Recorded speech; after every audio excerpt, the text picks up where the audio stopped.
When you're going on a date, you want to make sure that you have good hygiene and good manners. Because dating is all about getting to know someone to see if you want to become intimate with them emotionally and physically and maybe sexually. So you don't want to turn somebody off by not being clean or presenting yourself sloppy or by smelling bad.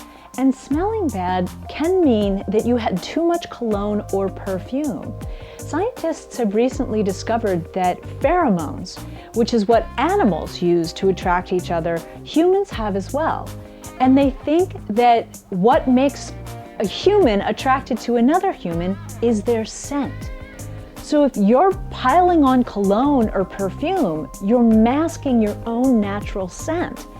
And you might potentially turn off somebody who would have really been very attracted to you if that smell didn't offend them. So really, I'm a fan of just a very clean, maybe your body lotion has a nice scent to it or something. Just, to be honest, I don't wear any perfume, and I'm amazed at when I hug somebody how frequently they say to me, "Oh, you smell good." And I'm not sure if that's my shampoo or my body lotion, but it is just my natural scent. So I'm just passing that on because I think far too often, especially if you start sweating, then any cologne or anything like that you have on, I mean, I'm a runner, and when I'm in Central Park and I'm jogging along and I pass somebody who's walking and the smell of their cologne is so overwhelming, it wants to gag you when you're exercising. But that's equally as bad on a date.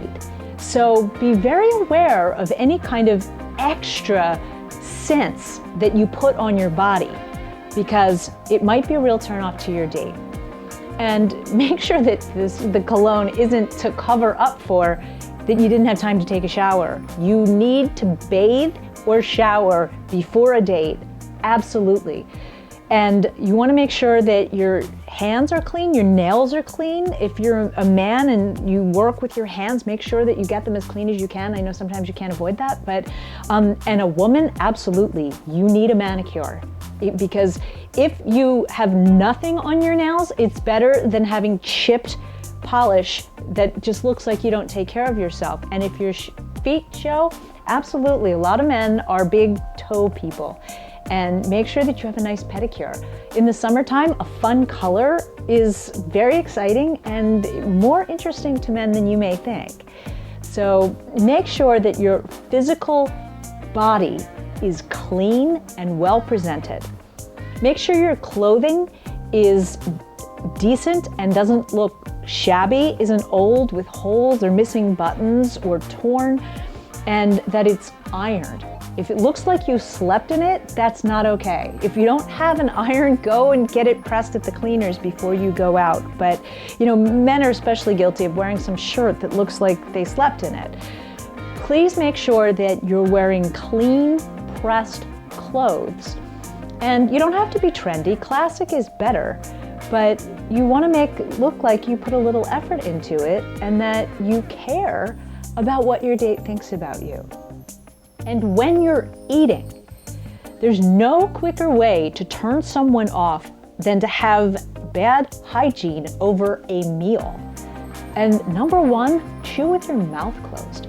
You know, we've all heard don't talk with your mouth open and yeah, talk with your mouth full. And yeah, unfortunately on a date sometimes that happens. You know, you're eating and you're trying to get to know each other, but please make sure you're not audible in the way that you eat. No one wants to hear you chew. No one wants to see what's in your mouth. Close your mouth and chew quietly. And that goes for gum too.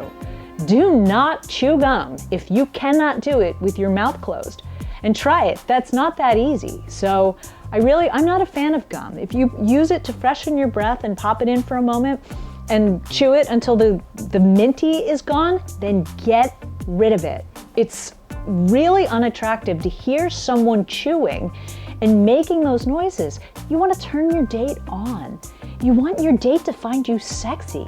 You don't want to turn them off with any kind of bodily noise or function. Really try to be polite in the way you eat.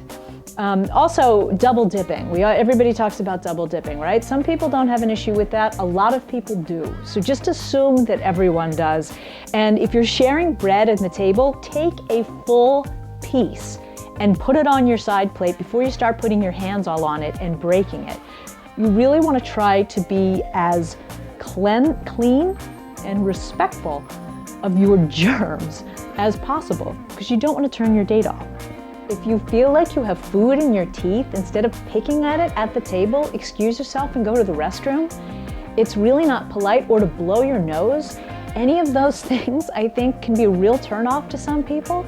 So any kind of bodily function that you need to take care of, do that in the restroom, in private. Excuse yourself from the table and do not do any kind of bodily function. If you feel like you need to burp, I mean, whatever it is, go excuse yourself and do it in private, out of the eye shot and earshot of your date.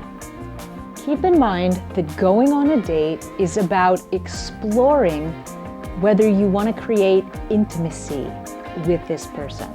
So you don't want to turn them off by having bad habits. You don't want to be gross. And you don't want to offend someone or not be clean. You don't want to smell bad.